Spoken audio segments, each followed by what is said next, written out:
They are the robots that just can't stop fighting. Hello guys, welcome to Watch Mojo. Today we'll be counting down. Okay, I'm not doing that. I was gonna make a Watch Mojo intro and I can. So, top 10s are pretty popular and you guys seem to be really interested on me making a top 10 video talking about the top 10 fights of the War for Cybertron series. So I decided to do it because why not?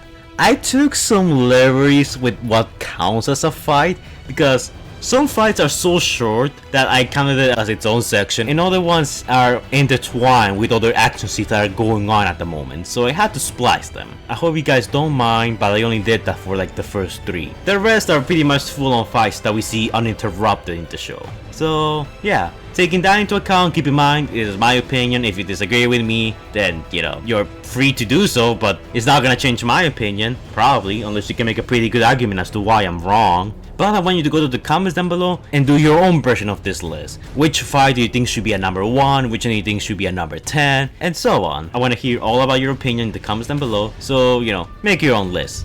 Anyways, let's get started with number 10. The Autobots versus the Sea of Rust. Now this isn't really a fight, it's gonna just here because I needed to create a top 10 and top 8 doesn't sound as cool as top 10. So in this scenario, the Autobots are charging into the Sea of Rust trying to find the Allspark. We see the Autobots fighting while basically dodging the force of nature that is the Cybertron ecosystem. The thing about this fight is that it's mostly just the Autobots dodging, and at no point do you think that the Autobots are gonna really die in this fight. The only time that you might think that might happen is when Prowl gets sucked into a metal vortex and he gets rescued by Jetfire shortly thereafter. This is a pretty good moment because it starts solidifying Jetfire and the Autobots' new allegiance and shows the Autobots that they can in fact trust him. But other than this small scene, the rest of the scene is pretty unimpressive and kinda forgettable. Number 9. The fight against the Soulless. Now, the whole quest for the Allspark was probably the most boring part of the show for me. There's something about the emptiness and like the lack of, I don't know, any interesting visuals that made the quest for the Allspark be very boring to me and made me wish that it would just, you know, be done and get over with. The Autobots fight the not Terracons here, and they managed to kill Moonracer in a very anticlimactic way. The rest of the Autobots engage the Soulless, and the fight it's not that interesting. Aside from Prowl showing some very cool moves and Optimus Prime reaching for the Allspark, the scene is not that memorable. And the Soulless are not as threatening as the Decepticons because, well, they're slow, mindless zombies who rely on close quarters combat to get the jump on their enemies. A far cry from the Decepticons, who are more tactically organized and can actually shoot from afar more competently. So that's why this fight is ranked so low on the list. Number 8. Now, I really like the Mercenaries and the whole standoff that RC Bumblebee and that other Autobots whose names I can't say on YouTube, otherwise you're just gonna demonetize me. It's actually pretty tense, because not only are the Autobots outnumbered, but they're also desperate to try and get the Energon to the Ark in time. There's no time to waste, and you can actually feel the tension in this scene. Granted, while the fight is really short, there's something really cool about seeing the Autobots sort of beat the bad guys this time and steal Energon from others. My only regret is that we didn't get to see much weaponizer action. Number 7. The first encounter with Megatron.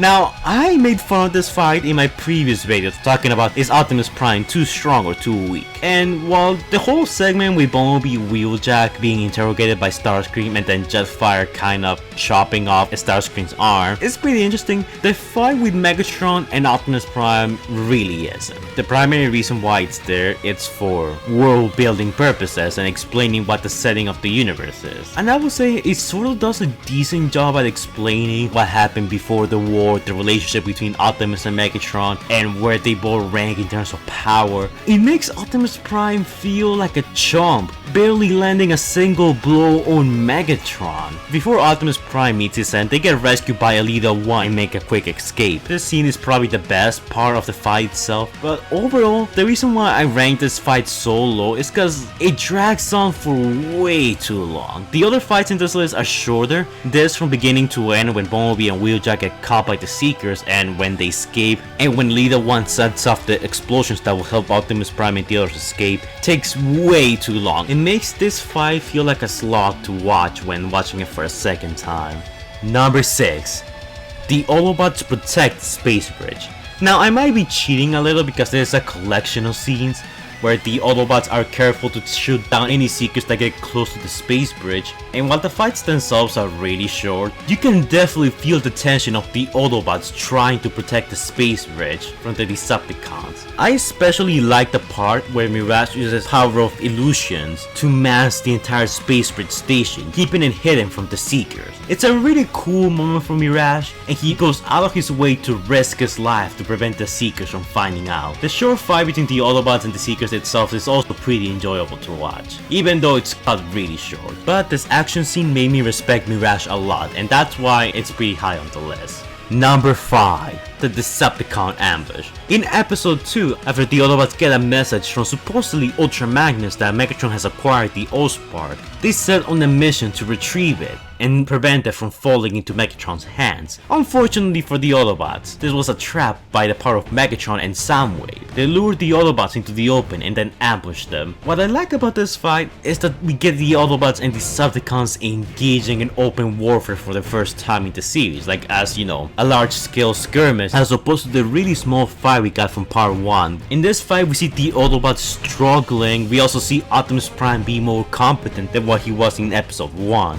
I still really wonder why the Decepticons brought so little troops to the actual fight. You'll figure they will send a whole army, but instead they just send a small squad to deal with them. Aside from that small plot hole, I really do like the aftermath of the fight when the Autobots and Decepticons are counting their losses, and Megatron wonders whatever happened to the Energon cube they had set it up, and it's revealed that Bumblebee was actually the one who stole it while no one was looking, and I really enjoyed that reveal towards the end. We also actually got to see some weaponizer action, so that's always a plus, so that's why I ranked this fight so high up on the list. Number 4 is the Decepticon attack on the Ark. In this scene, we see the Autobots fighting desperately to hold out the Decepticons from destroying the Ark. We see a small action scene between Jetfire and Starscream. The Autobots are in formation trying to fight off the Decepticons, keeping them away from the Ark. We get a small fight between Optimus, Hound, Jetfire and Megatron's forces. There's a lot that happens on this fight, but the reason why I have this ranked so low is that for the most part the action is not that interesting.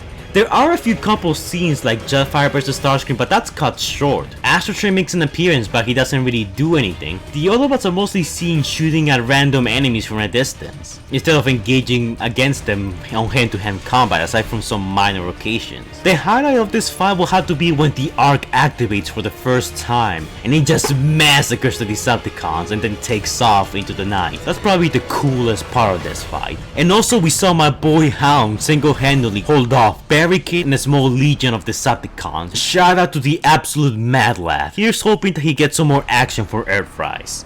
Number 3.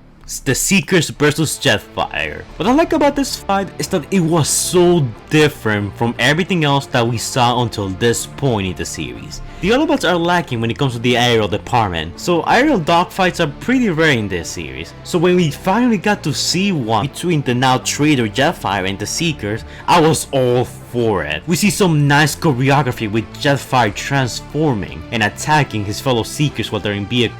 The fight, sadly, like most fights on the show, is not too long, but at the same time I wouldn't say it's too short. The fight starts with Starscream shooting at Jetfire, and then the tension slowly building up to Jetfire being found out of killing Skywarp, which eventually explodes into this aerial dogfight, and it was really fun to watch. Let's hope that Jetfire comes back for Earthrise so we can see more of this aerial dogfighting goodness. Number 2. The Autobot Ambush. So, after getting ambushed on the last episode, it's now the Autobots' turn to retaliate. We see Mirage disguised as a Decepticon try to get them off guard, and after he's found out, the Autobots intervene and start fighting Spinister, Skythread, and the Refractors.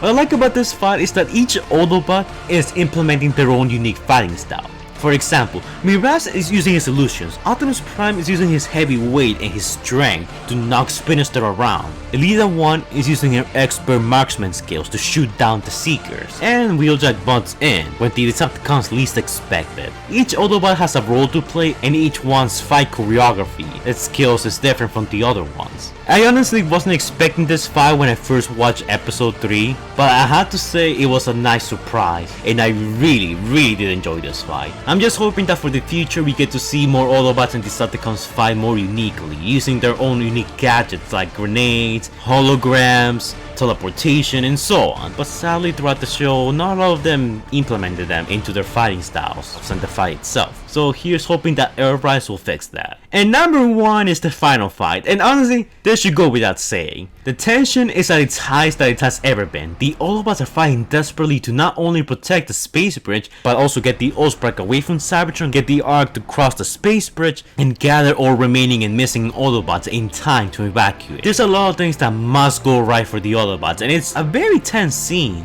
The fight between Optimus Prime and Megatron is kinda lackluster, but what really makes this scene will be the appearance of Omega Supreme, who just wrecks the Decepticons. And some of the scenes taken here are straight from the Marvel comics, so that's an amazing Easter egg reference. We see Elita 1 deciding to stay behind to protect what's left of the Autobots, while Optimus Prime and the others leave to find the Ospark. Red Alert gets shot down.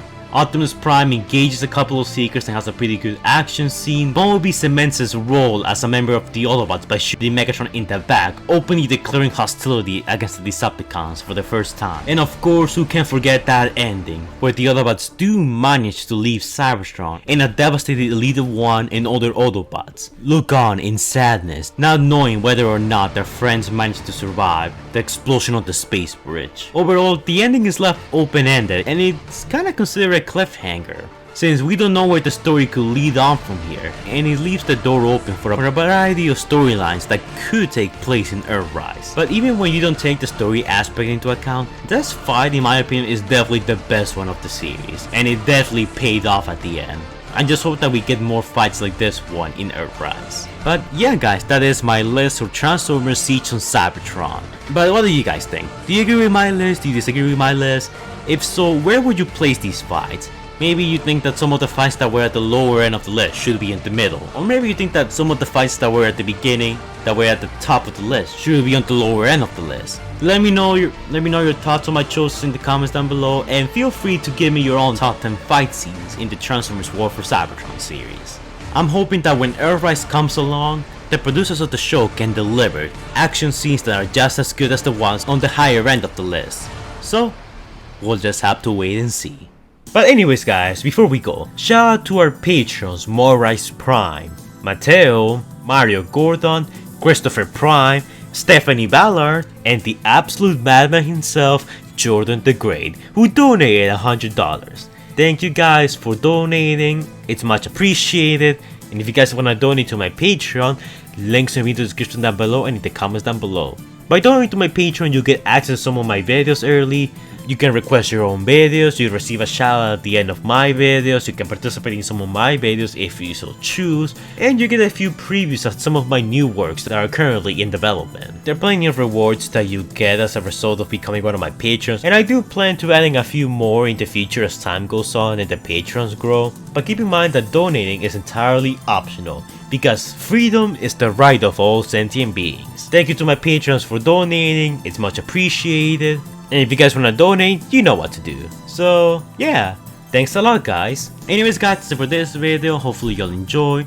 I don't usually do top 10 videos because whenever I did them in the past, a lot of you guys don't seem to be that interested, which is weird because a lot of you guys ask me to do top 10s, then I do top 10s and barely any of you guys watch it or like don't seem to be that interested on it. So, you know, I'm getting mixed messages here, but hopefully you'll enjoy. This video was still pretty fun to make, and I really enjoy like giving you guys my reasons and explanations as to why some fight scenes work and why some other ones don't. I'm still gonna be making some more Siege on Cybertron videos. You know, if you guys have any questions about the series or things that you guys would like me to explain or theorize about for Earthrise, let me know in the comments down below and I'll be sure to make a video about it. You know, whenever I get around to it and whenever I feel like it. Because the way I make most of these videos is based on like how I'm feeling at the moment. Do I really want to make this video right now or do I want to leave it off for later? That's usually how it goes. So yeah, like, comment, and subscribe. Let me know your thoughts on all this down below. Give me your own top 10 list in the comments down below. And any suggestions for a future Siege on Cybertron video that you might want me to do. So yeah, like, comment, and subscribe. and I'll see you guys in the next video. Stay safe, guys.